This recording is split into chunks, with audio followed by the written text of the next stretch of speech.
September 2025 was not a very good month for a lot of people. Most notably the Davis situation where the dude caught a body, and it's not just any body, it was the body of a child found mutilated in the back of his Tesla. I get that everyone is innocent until proven guilty, and I do see a lot of false info spreading online surrounding this case. But even if he summons a genie who could bail his ass out, he's still a creep. Not to mention that there's existing clues heavily suggesting that he was the one who did it. Like the live stream he did with Celeste, matching tattoos, dropping romantic homicide on the same day as her birthday with more self-snitching lyrics than Bobby Shmurda's Hot One. I don't want to drag this narrative too long, given that there have been tons of videos made by other YouTubers who do a better job covering this case than me. But Dave is not the only person who had a bad month. Charlie Kirk had a bad month because he got shot. King Von had a bad month because he's still dead. And then there's Young Thug. If you haven't been tapped into what's going on with Young Thug, I'm gonna keep it a stack with y'all. I haven't either. But apparently the man's been talking crazy in jail, sneak dissing a bunch of artists through jail calls like Gunna, but also the Migos, Kendrick Lamar, Future, and Glorilla for being ugly. And there's also leaked audio of Young Thug cooperating with the authorities to rat out his man who shot up the tour bus belonging to pre-peanuts to an elephant, Lil Wayne. And I'm not trying to be pretentious and act like I know the inside outs of the street code, I'm just a dude who listens to music. But doesn't that make him a snitch and a hypocrite for calling Gunna a snitch, damn knowing that he himself snitched on one of his homies? I mean, people have so many different interpretations for how they label someone as a snitch, so I'm gonna leave y'all to decide if he's a rat or not. But Young Thug's run after getting out of jail can be characterized by many as self-destructive. Instead of focusing on music, he chose to focus on Twitter, talking crazy, trying to defend himself from the snitch allegations. In my opinion, the most weirdest thing he said was calling Kid Cudi a rat. For context, Kid Cudi was called in to testify against Diddy for blowing up his car, and Thug was like, damn, Cudi a rat. Someone who has never in their entire career claimed to be a street affiliate. Going to court over property damage that could very well be labeled as attempted murder is not called self-snitching, it's called common fucking sense. It also makes Thug a Diddy supporter. There's just too much drama and bullshit that we have to address on how we got here. I don't really do long form videos anymore because I've just been super busy with college and life in general, but I just had to make a long video about UI Scooty because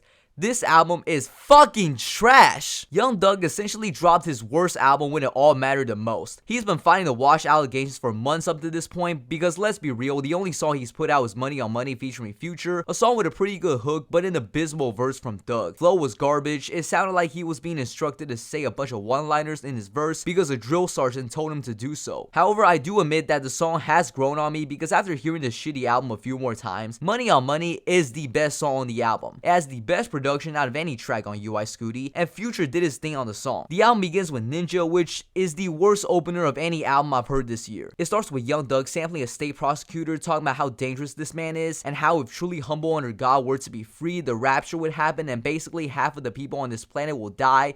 Yes, I made the last part up, but it's basically 90 seconds of Young Thug gassing himself up as a threat to the hip-hop game. Due to his probation, Young Thug is forbidden to mention any gang activities in his songs, and as a result, this is the only way he could tell us that he's a dangerous figure. Also, there's just no way I'm gonna sit through a song with an intro this long unless it's really good. He's able to flow for the first 30 seconds before doing this weird, awkward vocal inflection in his second verse, and at the end of the song, he just starts spamming the hard R, how he's calling his ops the hard R, and how his diamonds are black like the hard R. Now, there's definitely gonna be some dumbass in the comments saying, oh, but he's black, you're just offended that he can say the word, but you don't. Brother, there's not a single day in my fucking life where I've even considered uttering that word out loud. But he's on this Michael Jackson shit on the cover. This man has blue eyes, pale skin, got that double XL Ty Dolla Sign freestyle stare. It's just super weird why you would choose this as your album cover and proceed to rhyme the hard R with the hard R 16 times on the intro track. Things don't get any better from here. Yuck is basically a competition between Thug and Ken Carson to see who can freestyle the worst verse out of the two. On the news is Young Thug expressing his distaste for seeing his face on the news, and I thought this was going to be a track where Young Thug is seeing how people around him have changed their perspective due to his incarceration, but no, we get mindless vapid lyrics like drop top Benz coupe shitting on them doo-doo. Cardi's verse was slightly better, but still, this ass calling him like a fucking butt dial.